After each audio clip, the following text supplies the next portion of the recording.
The new studio space that I built, I'm not entirely sure if I'm gonna have it as a lounge or if it's gonna be a studio, but I've been talking to this guy that has everything kind of nailed down, and I wanted to ask him for a little bit of advice. So I thought, why not head over here and check this out? There's so many things. How do you even work here?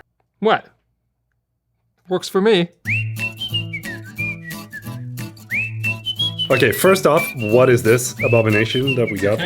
Stop shaking it, Peter. Why are you shaking my camera? Take a look at this thing. That's a V-mount battery plate. The whole rig there is from Condor Blue, but so basically it lets me run the Ninja, the camera, and other accessories if I want, all on dummy batteries. Are you shooting on a Sony A7S3? That's an A7 IV. A7 IV? No, I'm not gonna have that. You're gonna have to switch to A7S3. I have an A7S3 right there. This one is a shelf camera. What is going on? Didn't you make a video saying that the A7S3 was the best camera? This is the long-awaited, much-anticipated, spec-hyped A7S3 from Sony, and I'm happy to report that it does not disappoint at all. In fact, it's pretty much perfect. It's pretty much perfect. I think for video it's a darn good contender, but What, are you shooting photos with that? Mostly video. This is my hybrid photo-video camera over here. Wasn't that the best video camera? It's pretty much perfect. It's good, yeah, but they made other cameras since it. That's probably still the better run and gun video camera. It's pretty much perfect. Yeah. But if you're on a tripod in a studio, then I think the A7 IV is the better bang for the buck tripod studio camera right now. It's probably the best bang for the buck one you can get. Interesting.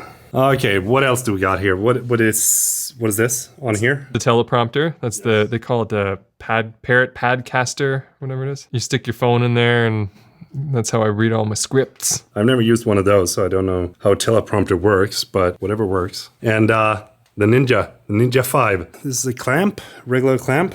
That's what you find most best. See on top how we've got the XLR K3M there, the Sony thing. There's a microphone there, which I just use for scratch audio because if something were to go out with this mic, or if I want to sync it up to that one. But it also takes XLR inputs. So if ever I want to live stream, I used to run this mic, and instead of plugging it in my recorder, I plug it right into the camera, and then I could live stream. But I don't do that anymore. So I recorded the Zoom F6. It goes right into my Ninja Cast live streaming box. This tripod, one of the first tripods that I had, is the M190X, or what is it called? No, similar, but this is the 055X. It's heavy as hell, though. It is, yeah. And this camera's fixed, so you see the head that I have on it. It's just like a pan tilt head. That I don't actually need to make camera movements. I just need to make sure that the camera is like level and pan, so I just use a pan tilt head so I can lock it off. All right. Moving on. The lighting in here is very good, though. I think like it's pretty decent light wherever you go in here. What lights are you rocking? Nan lights? Mostly aperture. I have two Nanlite tubes. What are they called? The 30. The 30s, yeah. So I got two of those. This is an aperture 300X. That's an aperture 600D Pro. Why so powerful, though? I use it as a space light if I want, so... What is like to light up space outside? You see how it's kind of like dim? If I wanted to raise the exposure of the entire studio, I could do that quite easily. Take a look at this. My hand, this is a beefy thing. So right now we're in silent mode, which means it's not very powerful. But if we go into the fan control and switch it from silent to say smart fan. Oh! And then now it's still only on 33%. 1/3 power. It burns. It burns. Completely overexposed, you say. And here, let's turn it all the way up. You ready? It's not all the way up? No, it was only at 1/3. Oh, I can feel the heat. Oh. So now it's at 100% power. So it's like looks like this daylight in here now, right? Wow, it's definitely rough on the eyes. The exposure. So normally we put it on silent, and then it doesn't make any noise. There we go. So you can see, even though it's kind of low, if I turn it off, you know?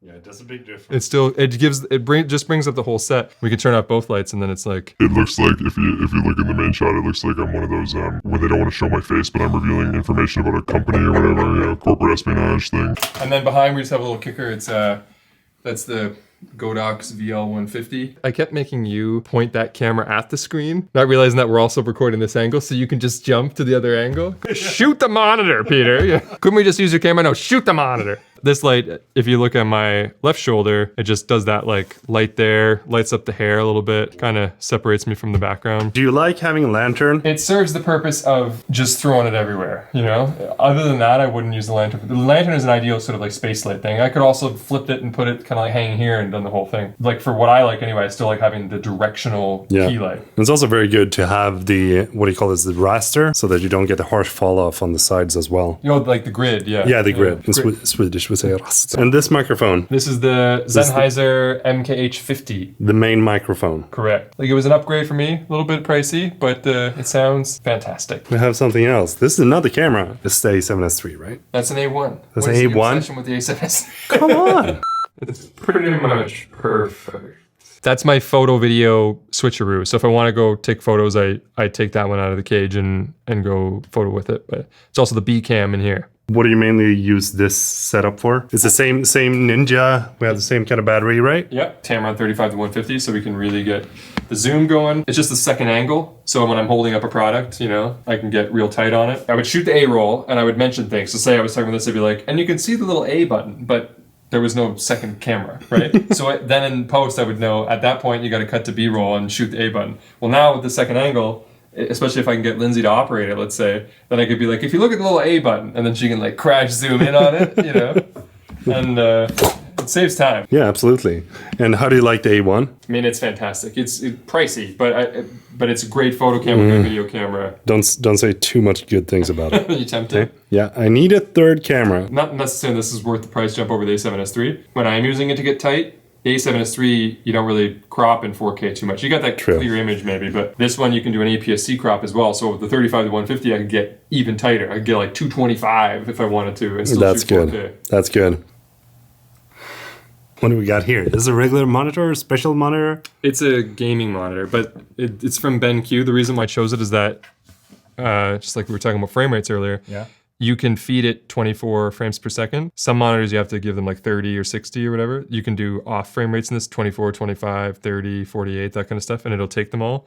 So it's the most cost-effective, I don't want to call it a production monitor, but like it's the most cost-effective way to like have a nice color-accurate 24 frames per second in a decent size. I think from here it's a you can make sure you don't get boogers or anything. You know, you can see everything really well. Have you ever had a video where you're like, oh, you got a booger in your nose?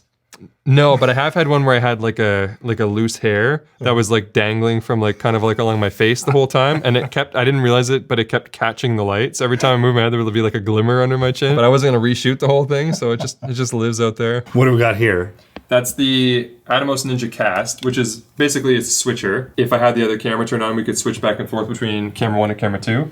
But I can also use it to live stream and be a switcher for that purpose as well. And I use it for multi-view when I want to set up the second angle. You and I shot a video earlier today where we had a second camera up here, and we were able to look here every time we wanted to show something to the second angle. You got two options. We can go between 2 and 1, or we can come up here and switch this to multi-view. Oh, and then you can connect 4 cameras? Yeah, up to 4. You have one over here that you're not using, that you should be using. I do use it when I need a third, yeah. It's pretty much perfect.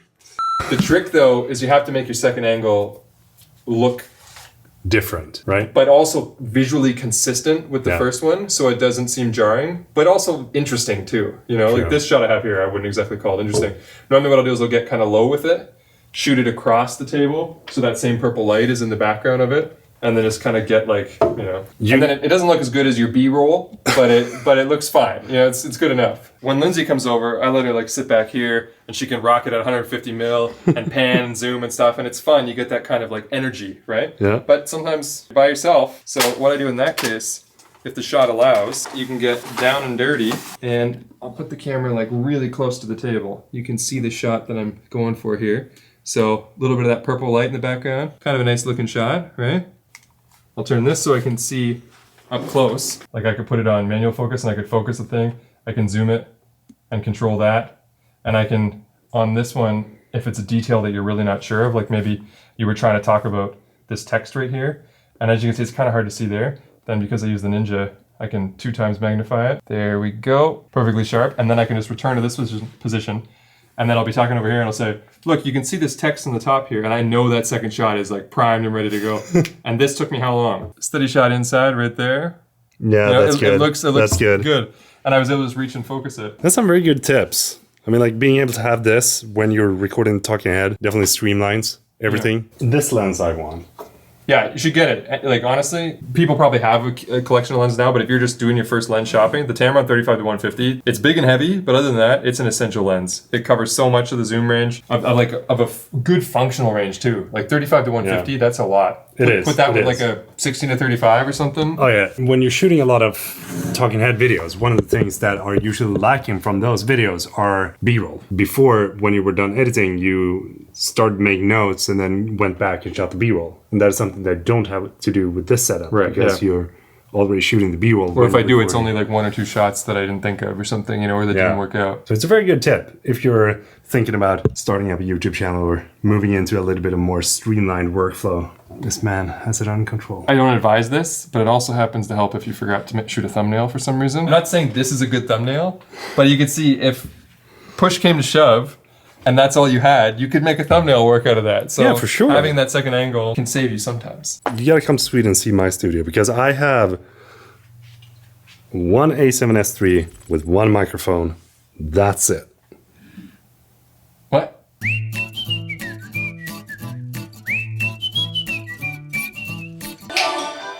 Oh.